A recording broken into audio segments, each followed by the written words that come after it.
രാവിലെ കോളേജിൽ വന്നപ്പോൾ ആദ്യം കണ്ടത് വിളിയായിരുന്നു.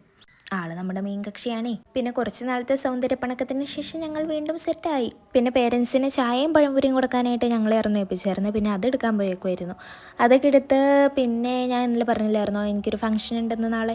നമ്മുടെ കൂട്ടത്തിലുള്ള ഒരാളുടെ കല്യാണമായിരുന്നു. അപ്പോൾ അതിന് റെഡിയായി പോവുകയാണ്. നമ്മുടെ മറ്റേ അരിക്കുത്ത് കല്യാണമല്ലേ, അതായിരുന്നു ഇന്നത്തെ ഫംഗ്ഷൻ. ഫസ്റ്റ് ടൈമാണ് ഞാനൊരു അരിക്കുത്ത് കല്യാണത്തിനൊക്കെ പോകണത്. എനിക്ക് ഭയങ്കരമായിട്ട് ഇഷ്ടപ്പെട്ടു. നല്ല രസമായിരുന്നു. ഫ്രണ്ട്സ് തന്നെ കൂടുമ്പോൾ വേറൊരു വൈബാണ്. വേറെ കോമഡി എന്താണെന്ന് വെച്ചാൽ ബാക്കി 2 ദിവസം എനിക്ക് പങ്കെടുക്കാൻ പറ്റൂല, കാരണം എനിക്ക് വേറെ ഫംഗ്ഷൻ ഉണ്ട്.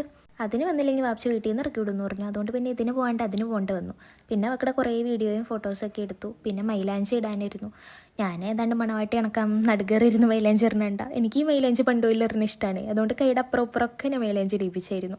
പിന്നെ ഫുഡ് കഴിക്കാനിരുന്നു. ഫുഡൊക്കെ കഴിച്ച് കഴിഞ്ഞു. ഫുഡ് കഴിച്ച് വന്നപ്പോൾ ഭയങ്കര മേളമായിരുന്നു. പാട്ടിന് പാട്ട്, ഡാൻസിന് ഡാൻസ്, ഒരേ ബഹളം തന്നെയായിരുന്നു.